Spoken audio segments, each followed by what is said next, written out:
What's up, universe? Thanks for joining me again. On this episode of Waxing Philosophical, I am pleased to bring to you the great Professor Daniele Boleli, author of several books, professor of several college classes, and maybe more importantly, currently he is doing at least one podcast called The Drunken Taoist on a regular basis, and I encourage you to go check that out. Um, I had the pleasure of contacting him and him agreeing to do this conversation with me out of the kindness of his heart. He was very happy to help, and unbelievably, this is only a few days. This was recorded only a few days after the anniversary of his wife's passing, and that was the episode that we referred to. He did an entire Drunken Taoist talking about his life with his wife and her unfortunate early death. And it really is a moving and powerful podcast. I hope you can all go check it out. It'll really maybe change your perspective on what the hell we're doing with our days and our time here on this earth while we have it. You know, squeeze that loved one, fulfill that dream, never waste a moment. That's really the basic principle that we should all be striving to live, you know. And it's easier said than done, but to listen to that podcast really gives you a new want to do those things in your life. At least it did for me. So I'm glad, with no more ado, to introduce Professor Daniele Boleli, and realize this was recorded late at night, and it was kind of a shoot from the hip deal. He agreed to do it and was ready to go before I was ready for him. So I appreciate him doing this for me and for you. Enjoy. Well, thanks for joining me. No problem at all. This this truly is proof that times are changing. For me to be able to contact you and for you to be willing to do this, it's really amazing. I appreciate that. No, not a problem at all. It's my pleasure, man. Well, yeah. To start off, I want to say that I really appreciate.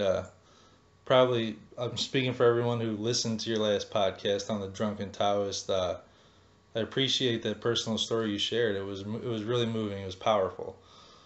Yeah, man, it was intense. I had a moment where I actually had to stop it for a second, and we had just to cut and give me a couple of minutes. But yeah, it was definitely something else. Not exactly my typical podcast. Right? You Yeah, you like to keep it light over there, I think, on the Drunken Taoist, huh? yeah, not the other day, that's for sure. Well, I planned on keeping it pretty light here. You know, I just had a few questions on like what your stance on abortion was and if Jesus was real or not. Oh, good. Yeah, no, but I really I was born and raised Catholic, and I really enjoy the Eastern philosophies. The older I get, the more I'm drawn to them, and I enjoy every second of the Taoist perspective over there. You know, I mean, what what would a Taoist say about the morality of abortion? You know what I mean? Uh, I don't know. Right. Yeah, I mean, I don't think there's a human on the planet who say, "Yay, abortion is so much fun. I want to have 15 abortions in my life." You know, the point is nobody thinks it's fun or is cool or is a good thing. The problem is the alternatives are sometimes even worse, and that's where it gets complicated. It gets complicated because it's not that clear, when the hell is life begins. Does it begins the second sperm meet egg and you are, two cells put together? Does it begin when you have a fully formed it's one of those impossible questions. How the hell can you tell when somebody is a human being? Because there's so much ambiguity on that, then of course the debate becomes endless. Because depending on how people define when somebody is a human being, they come to radically different conclusions regarding what's being compassionate and nice and what are healthy choices and what they are not. Right. I wonder how much of that isn't just personal, uh, to better serve their life and their goal, and not their true morals. You know what they really believe in their heart of hearts. Like you said, nobody wants to, but they make that choice. I guess they're their level of priorities, right? Everyone's level of priority is far different. Yeah, and I mean, and the thing that's tricky is that is it being a parent is no joke, you know. So you better know that you are gonna be doing a half-ass, at least a halfway decent job. Otherwise, there's a problem there, because you know, that's the other end of the equation, is a bunch of people who pop out kids without even thinking about it, when they really, really shouldn't. You know, when the damage they do to their kids, the damage they do to other people, they damage to do. So it's like, that's one of the things. Like, there is no easy choice. It's no matter how you slice it, the risks are always high. No, that's perfect. Exactly. I mean, it is the society that would produce so many people who think they're ready to have children and they're clearly not. Like you said, Right. there is no better solution, I guess. So yeah, I guess that'll cover that, right? Yeah. Yeah. Yeah. So, what do you know about the whole Jesus was a mushroom? Do you and the soma and the I mean, are you familiar with that? I'm sure you are. yeah, sure. I mean, it's one of the things, like, there are, anytime you start going around, going digging into 2,000-year-old mythologies, who knows what you find, you know, because hard history is very hard to come by when you go that far back in time. So most of what you find is a hearsay, random references, and you know, I've seen arguments for arguing just about everything in that regard, right? Jesus never existed. Jesus is exactly totally true as the Gospels say. Jesus was a freaking mushroom. Jesus was, and everybody, you know, throw you three facts that look tantalizing, and then they run with their theory. And at the end of the day, the fact is nobody knows. You know, it's almost as good as the abortion one in that regard. It's like nobody knows. It's all speculation, which can be fun speculation, but at the end of the day, that's all it is. Yeah, I don't know. I told my wife I was going to ask you those two to start with, and she told me not to. I told her you would get the joke, but she said you'd answer those, and you did. Yeah, Yeah, no. I mean, in the latest one, I mean, I've heard it before, but it was just brought up to me recently. It was that it would seem that he was a Buddhist, if anything, if he was able to transcend. I mean, that's what sure, why the not? An ascension alien too. was. What's that? I said an alien too. I mean, it's like, it's like throw whatever you want. It's like an empty canvas, right? You can just project anything you want on it.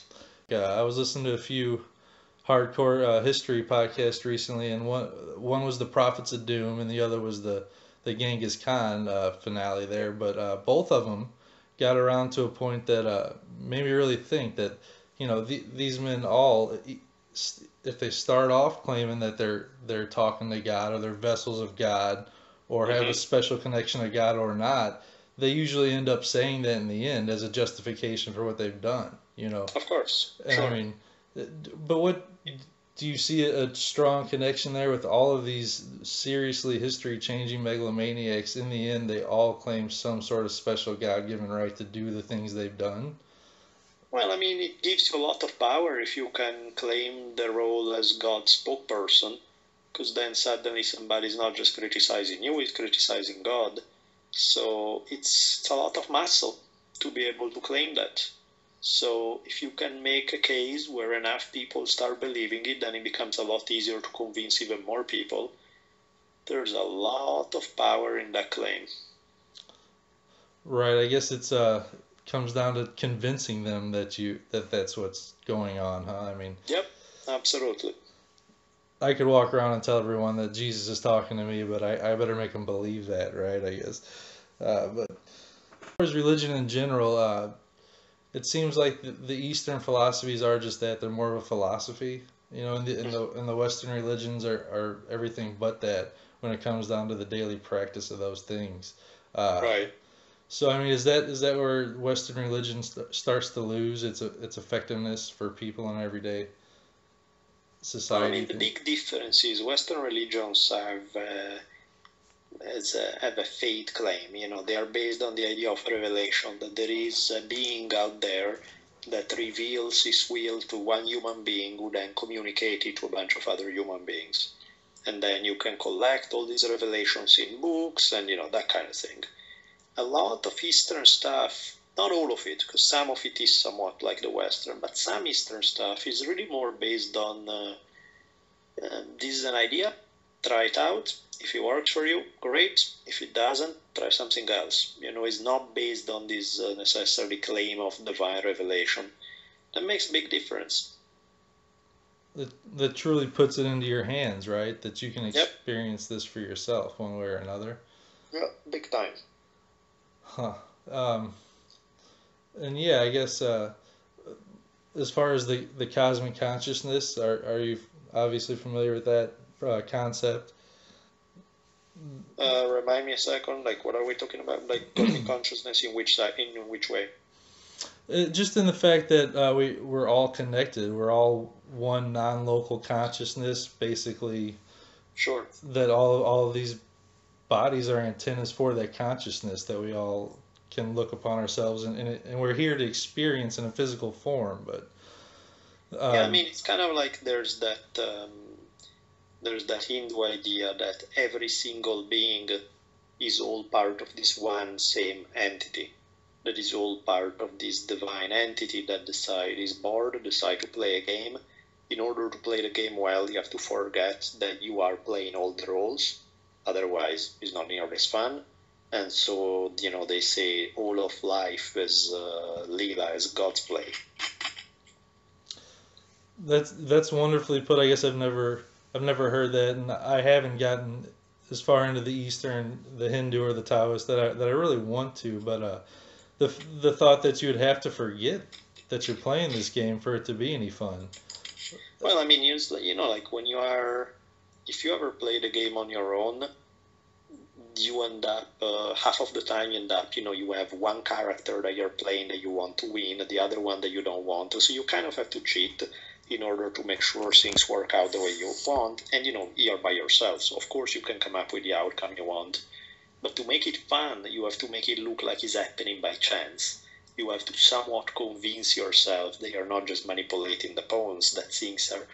And you have to really get into the characters. Then that's when you make it fun. Otherwise, you're just an idiot by himself moving pieces. It doesn't do it.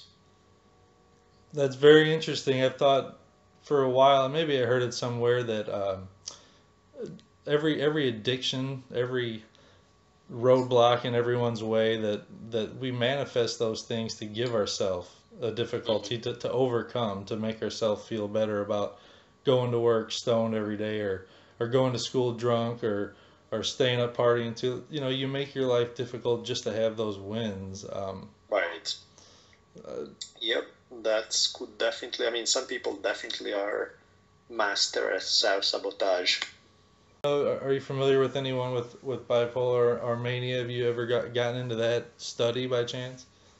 I mean, yeah, I've been around quite a few people who would either have been diagnosed that way or would probably be diagnosed that way if anybody took a look at them hard enough. So yeah, that's a trip right there.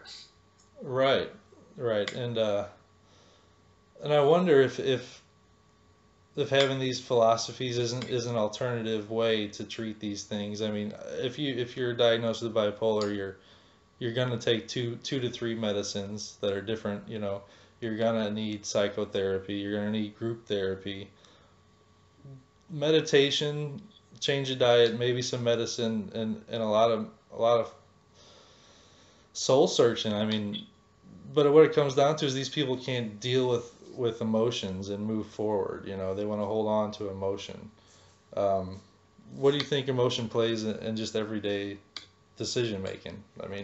Well, emotions is everything, right? There's so much that our pure rationality is one tiny aspect of who we are.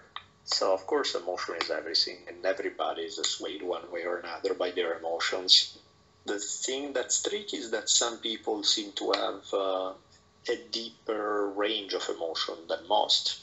Their emotions are more intense, their emotions last longer or last shorter, and they keep switching back and forth a lot. And is not necessarily. I mean, in some cases, it's clearly a bad thing because it makes life complicated. In other cases, not necessarily.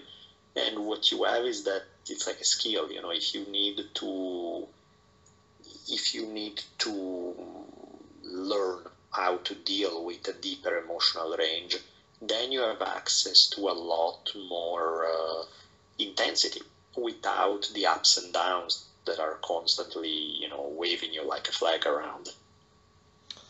Exactly. That's a good point. I wonder if how many great people in the world that in any aspect. I mean, as far as science, leader of men, down to sports, anything that you're great at, it takes a certain level of drive, or Yeah, or a certain level of mania. I mean, for someone to stay up 20 hours a day because they're working hard on something that they want to accomplish, yep, you could look at that as mania, and if they ever have an adverse thing happen to them, they could severely crash, and now you have a bipolar patient, you know. of course, of So, but course.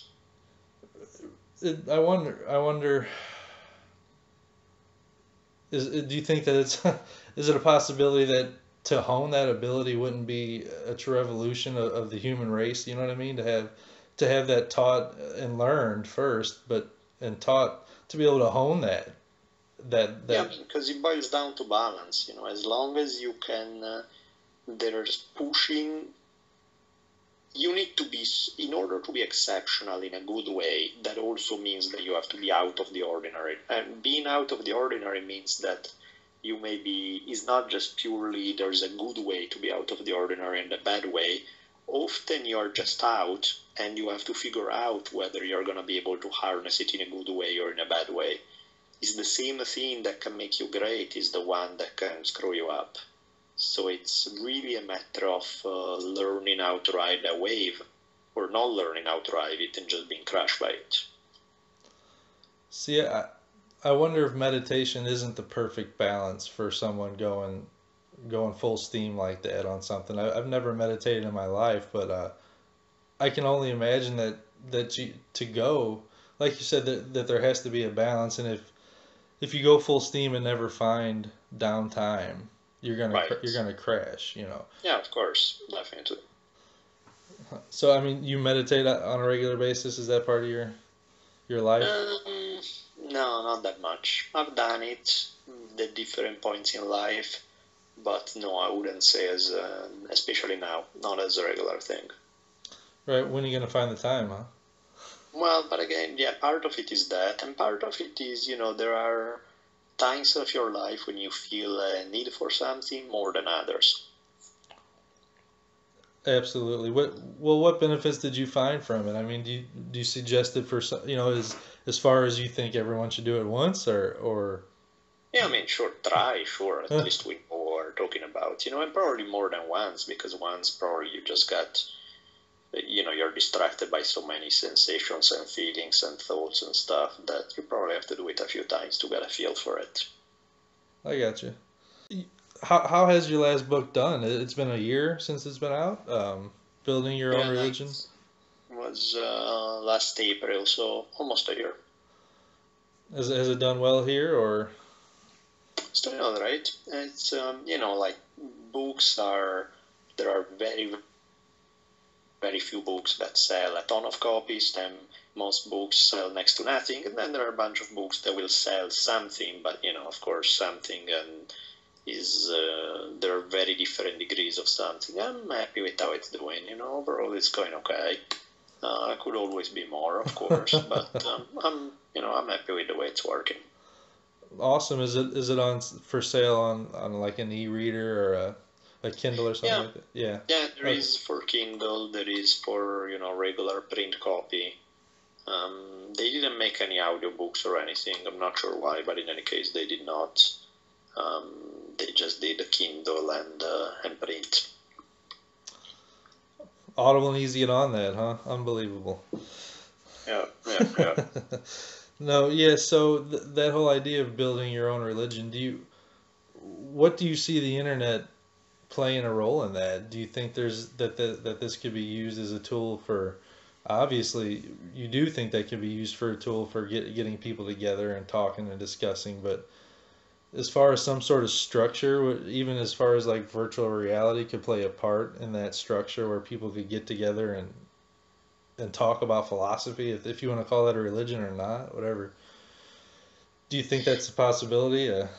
Yeah, I mean, what happens is internet has made the world smaller because it's a lot easier for ideas and to travel at a speed that we would have never imagined just 10, 20 years ago. 20 years ago, a lot of what's happening today would have looked like sci-fi.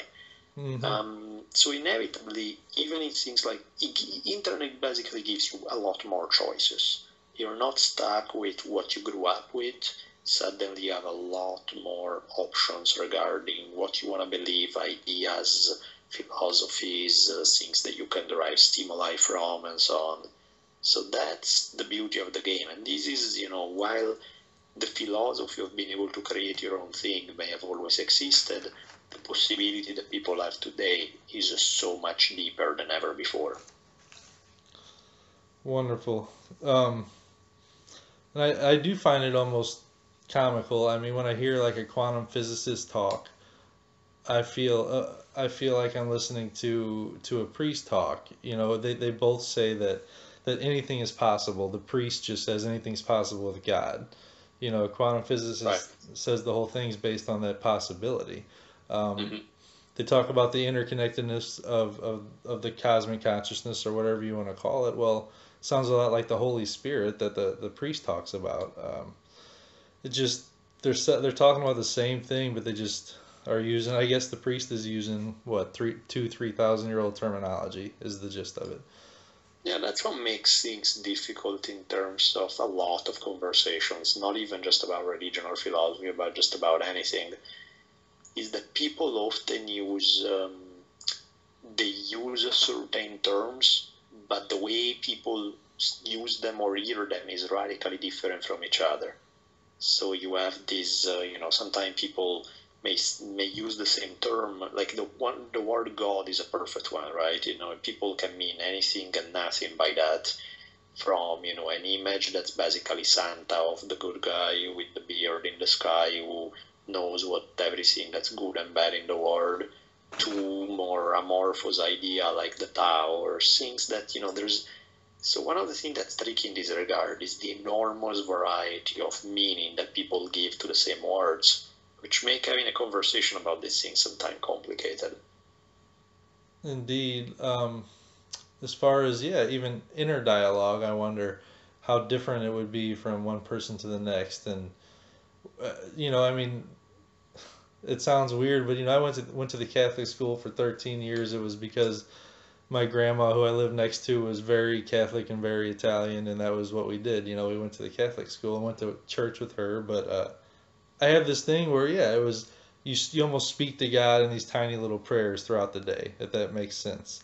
Right. So everyone has their inner dialogue. I just wonder what the equivalent for that is for people who are trying to change things. I mean, as far as Eastern philosophy goes, what are or even your personal, more importantly, what's your thoughts on changing things? Like people truly believe in the power of prayer, but I think that's the same thing. Like I said with maybe quantum physics and just watching something changes the outcome of it. So, do you think prayer or thought on one thing changes anything? I think that our minds are really freaking powerful and we don't really know how it works. So maybe it's our own mind just focusing through prayer. Maybe there is something out there. I honestly have no idea how the universe works. It's to me is way more mysterious than it is explained by anybody. So I'm of the school of thought of the whatever works school of thought. So I there are clearly methods and ideas that may seem more promising than others.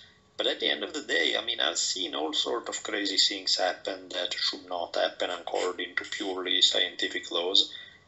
So I don't know. I'm open to somebody say they pray. Well, it may not be my thing, but what the hell do I know if it does or does not work? Go for it. If it doesn't, then well, you wasted your time. But if it does, great.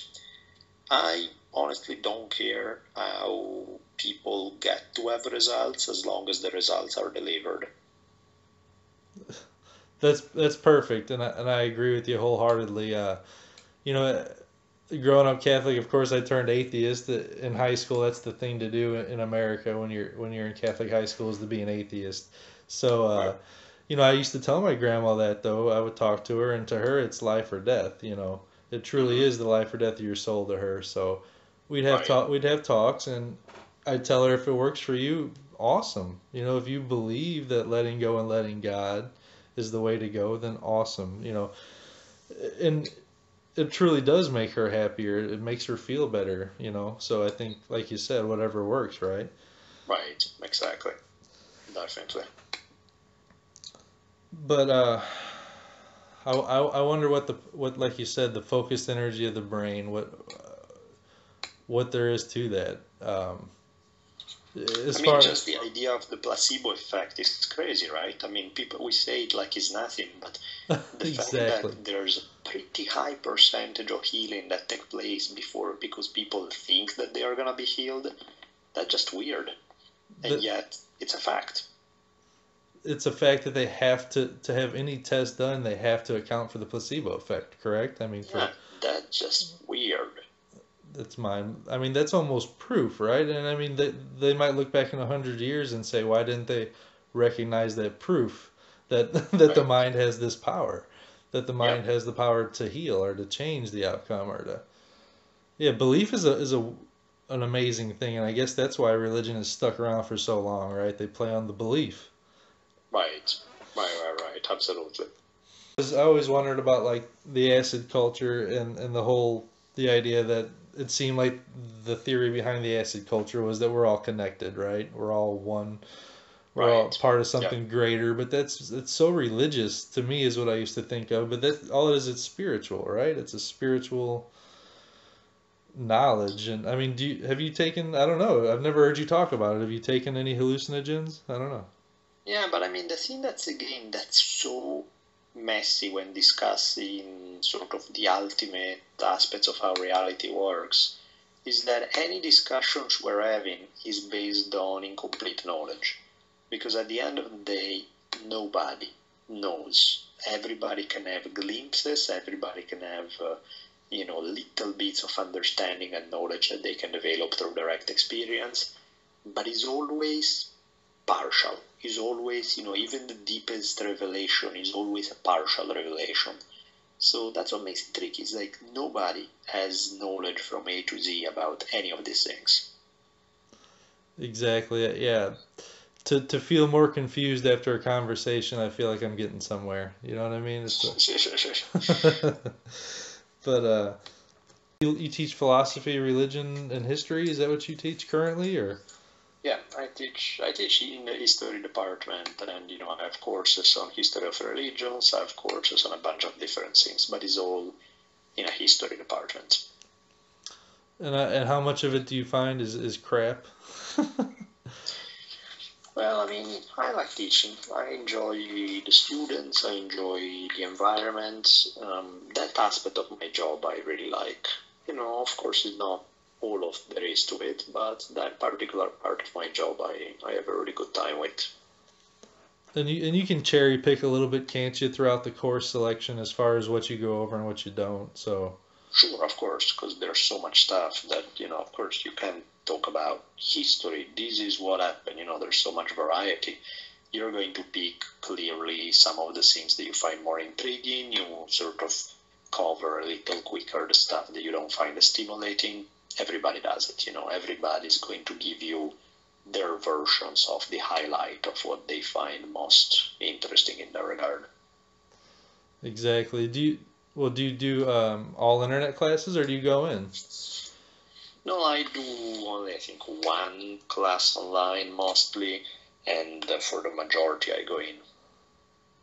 Because I was wondering recently I came up with an idea essentially of like an all-star college, right? It'd be a online classes with you teaching a course or several courses, haha, or Graham Hancock teaching a class and Dan Carlin teaching a class. Hmm. And it wouldn't take long before these would be virtual reality situations. I mean, what a person wouldn't pay to sit in a virtual reality lecture hall with you giving a course, giving a lecture, they'd be front row center, everybody would be front row center. No, I know. That would be fun. That would definitely be fun. I wouldn't be surprised if something like that happens at some point in the future. Yeah, I'm almost astounded at how many classes are online currently. I mean, right Yeah, now, I mean, there's a lot. there's a lot. Yeah, it's pretty amazing. Um,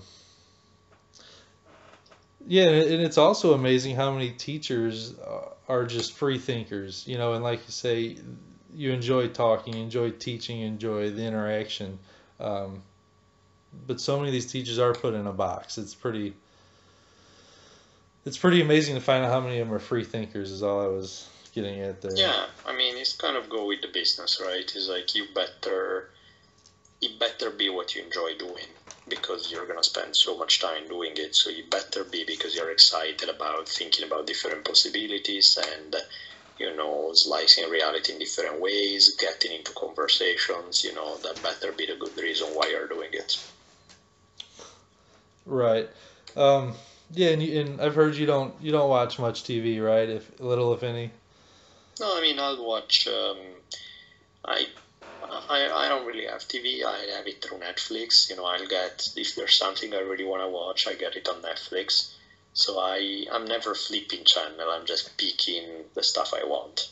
So I'll watch some TV series once in a while, but there's like not that many that I'm gonna be that crazy about. So there are a few things that then I'll watch religiously on DVD, and I'll watch a whole season in a few days. That's kind of how I do it. Like Dexter. Sure, I've Yeah. seen all of Dexter. Yeah. Well, don't spoil it for me. I got a few more to go, but yeah, no. But I Oh, saw. so you don't know that? Oh, okay. You would, right? Of course. uh, Recently, I saw on National Geographic, no less, some reality TV show about a guy named Mick Dodge. And this Mick Dodge apparently 25 years ago left his normal life and ran off into the woods and has lived there Hmm. ever since. Uh, I don't know, looking past the whole thought of how did he get a reality TV show if he's been living in the woods for 25 years. Yeah, that's weird. Never heard of that. Yeah, I mean he takes in 1,000 calories a day on average, and he's a normal sized fella, but you can tell he's been out there talking to himself for 25 Hmm. years. It's pretty That's wild. always reassuring. Yeah, I don't know. It just goes to show you never know what's living out in those woods, right? I guess Bigfoot could be out there. He's been out there Yeah, for 25 years. He's been living out there. that's bizarre. Yeah. So yeah, having kids sure changes your perception on life a little bit, doesn't it? Uh, Yeah, I mean, even just the amount of energy you have left at the end of the day is considerably more limited, that's for sure. yeah, like we were talking earlier for a moment. I mean, it is a sacrifice. If you're doing it right, you're sacrificing a lot of you for that kid. Yeah, I Uh, mean, hopefully it's a sacrifice that you enjoy, that you're having a blast doing, so it may not feel like a sacrifice all the time, but at the end of the day, it's still a lot of time and energy. That's a fact. that's a good point. Yeah, you'd hope you wouldn't feel like that, but Yeah, what do you you know. think's too early? I mean, to have a philosophical talk with your daughter. Have you had any yet? I mean, she's still young, yeah. Yeah, but as far as having everybody asks questions about life, and deep stuff, and so you have them whenever. I don't even think of them as philosophical conversations. They are whatever it is at the moment, and in many cases they can get pretty intense. They can get where the conversation is really about the big, deep things in life, and you try to be as honest as humanly possible about that kind of stuff. Yeah, that's exactly how it goes, right? You take the questions as they come. Hope they don't come too soon, too often. But No, but that's fine. Doesn't bother me.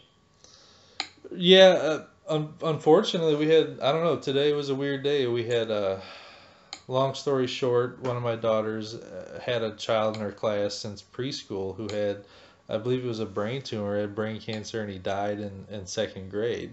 Um, Jesus. right, and so we had a lot of conversations earlier than I wanted to about that kind of thing. But his mother was just shot and killed by her niece today. Um, What? and yeah, she had four other kids, and it was just the most bizarre thing I've ever heard of. What the hell? I know, and I wish I had the link or whatever to put out there, but there's a GoFundMe thing for her funeral because her her husband is paralyzed. So I mean, I've heard you say that there is no I don't know, there's no I've lost the word, but as far as it's awful random what happens in this world, it seems like, doesn't it? As far as tragedy and your karma. I heard you say fuck karma before, right? Yeah, I mean, it sure looks like it. It's very hard to find rhyme or reason in a lot of things. Now, who knows at the end of the day, but it sure doesn't look like if you're looking for meaning, well, you have to look really long and hard. No shit. No shit. Yeah. Um, when are you gonna write another book? Is there another one in the works? Yeah, I was working on it earlier. I'll probably get back on it now. Do we know what it's about yet, or are you keeping it under wraps, or? No, it's kind of like, it's sort of like the last Drunken Taoists episode. Oh, really? Hmm. Wow. Is it? Do you have a deal for it already? No. No. No. No, I mean, one way or another, I'll get it done, whether it is doesn't really matter. I mean, I want to write it anyway, so whether it is that I'll do it with whatever publisher, whether I'll do it with the publisher I currently have, where I won't do it with a publisher and I do it on my own as a self-published thing, doesn't really matter. You know, one way or another, I'll get it out. That's awesome. I think it's a story that needs to be heard. It's so easy to relate to because it was full of truth. It was full of every emotion that you could have in there. It was great. Um, Yeah, that's what I'm playing with now. well, yeah. And what was your first podcast? How did you even get involved in podcasting at all? I had written a book and I was asked to go on a couple that the publisher had set up. You know, they had made connections to get me on a couple of podcasts, and they were all pretty big podcasts. One was Rogan's, one was Adam Carolla's. So as a result of that, then I started becoming more sensitized to the podcasting world and understanding a little bit more about it, you know, getting exposure to an audience that was already into podcasting.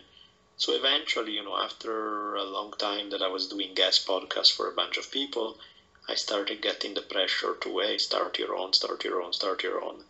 And that's when, you know, I put it out there, hey, if there's anybody want to help me with it, great, but otherwise, forget it. And, you know, really quick, Richie Veers got in touch with me and said, I'm a film editor out of Culver City, I can help you out with that, da da da. And so I was like, okay, I guess I have no more excuses, and so I started doing it.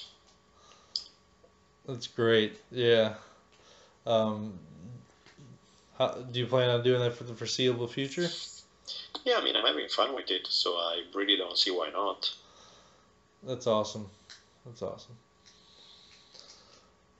Well, all right. I really appreciate your time here. I guess I'll let No you go. problem, man.